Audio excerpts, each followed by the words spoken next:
you've done this twice already. You obviously have nothing left to prove as a player. Why was the idea of playing for this team so compelling to you? Why did you decide to do it? I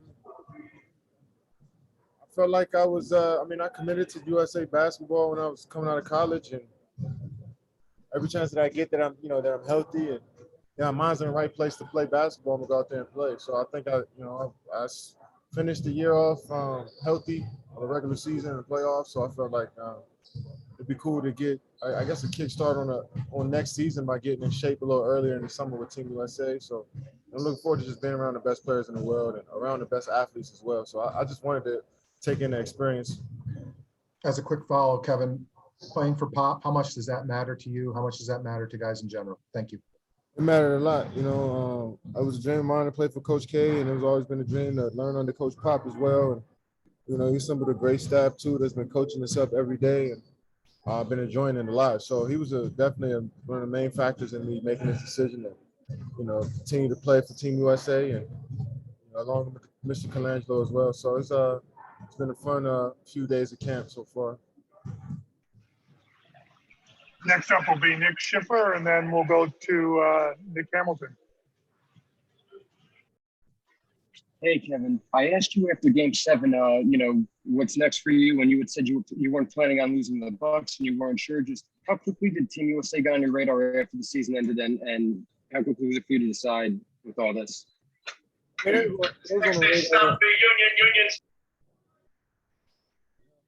It was on the radar before playoffs. So, having a couple of conversations with Pop and Mr. Colangelo the last couple of years, preparing for this. And once Pop got the, job as the coach, we've been having conversations here and there.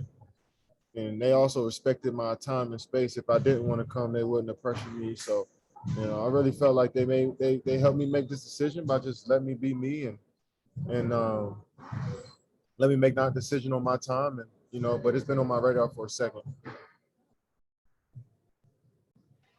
Nick Hamilton, go ahead, and then we'll go to Yoko Miyaja.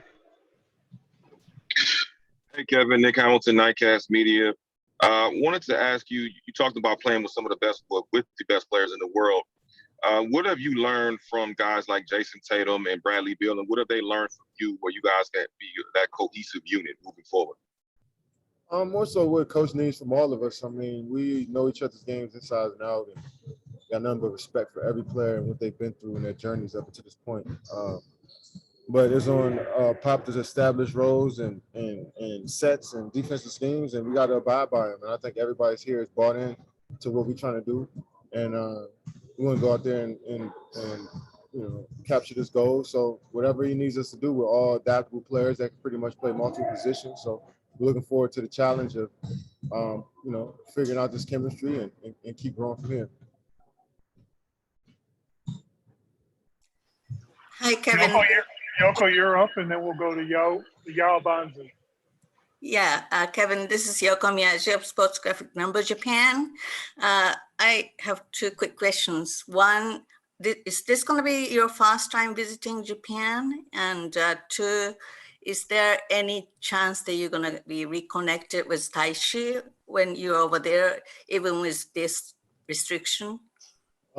This is my first time in Japan, and I was definitely looking forward to connecting with Taishi. Taishi's my point guard my senior year in high school. We got really tight. We lived together my senior year. So looking forward to, taking in his culture and meeting his people for the first time. But we'll see. There's a lot of stuff going on with COVID over there. So I want to be definitely be cautious with what I'm doing. But hopefully if it's in the, if it's in the cards, right, I can go out there and visit them and take in the culture in Japan. So we'll see. Thank you. Y'all go ahead, and then we'll go to Casey Hodal. Hey, Kevin, Yao Bonsu with WRHU-FM over in New York. So this is obviously the first Olympics since Kobe Bryant's passing. So I want to ask, whether it's for you personally or the team, how is Kobe fueling this Olympic run for you guys? I said the last part, I couldn't hear it, sorry. Whether it's for you personally or the team, how is Kobe's passing fueling this Olympic run for you guys, especially with you being one of his former teammates on Team USA? Yeah, Kobe Bryant is a guy that all of us looked up to and watched as kids, and even when he was alive and playing, his DNA was embedded in us as players. You know, he kind of, from afar taught us, what the game is about, what work ethic is about, and we all kind of pulled from him, when he was playing and when he was alive, and now that he's not with us no more. We all want to honor his teachings by going out there and playing with that passion, with that energy every single play. And guys that had close relationships will understand how he will approach every single day, especially with Team USA. He really took pride in being a part of this group and a part of this team, and we all feed off of that type of energy. And Kobe always brought that, so he's always big to every one of us here. We miss him dearly because he would be in here supporting us. And just a quick follow-up, bouncing off that, how much more would winning this gold medal be, knowing everything you just said? It's going to be important for a multitude of reasons, and that's definitely one of those. And, we got so many, quote-unquote Kobe disciples in here who learned from him for so long and who have relationships with him. We want to, go out there and win the gold just like he did. So looking forward to it. Thank you. Casey, you're up, and then we'll go to Brian Lewis. Kevin, I was wondering, could you talk about playing with Damian Lillard? And during the playoffs, you had tweeted out during one of his games versus the Nuggets that it was a spiritual experience. So I'm curious, one, can you talk about playing with Damian? Two, what makes basketball reach the level of a spiritual experience? Yeah, I'm looking forward to playing with Dame. Dame is a unique player who can pretty much get hot in a matter of seconds. He can put pressure on the defense so easily, and looking forward to that shooting ability and being out there with that. And what I meant by that is just, the level of skill that he displayed that night only shows me that he put in hours and hours of work. And when you put in that much work, you isolated like he is, I can tell he likes working out by himself. Then, you go to another level mentally, and he was there that night. Kevin, thank you. Brian, you're up, and then we'll go back to Amari. Hey, Katie, how you doing? Quick two-parter. Team USA rookies are not like, NBA rookies. I mean, they're already stars. But, Pop has talked a lot about your leadership in camp. I'm just curious, A, what kind of messaging have you been giving a lot of the guys in camp about, taking every game seriously and not looking past anybody? And secondly, on a little side note, you guys are hiring, meaning the Nets hiring David Vanderpool. Do you remember him from your OKC days, or since he was off the court, you not really have that much to do with him? Your first question about my leadership style. What I'm telling the guys, Pop and the coaching staff is taking control of all of that, telling us what we need to do, preparing us for the physicality over there, just everything. And each one of us are talking up when we need to. And, if we make a mistake on a play or something like that, I feel like everybody has that vocal, it's showing that vocal leadership. But more so than anything, everybody here wants to prove who they are through their actions. So it might not be a lot of words being spoken, but guys are going extremely hard every possession. As far as Dave, yeah, of course. That's family. He's from the same area I'm from. We know the same people, mutual family friends. So, work with him in OKC. So I can't wait to have him on board. I'm looking forward to learning from him and bringing him into the family. So, can't wait.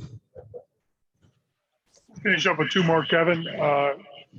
Amari, you're up, and then we'll go to Kiko. Hi, Kevin. Amaury Perdriau, French newspaper L'Equipe.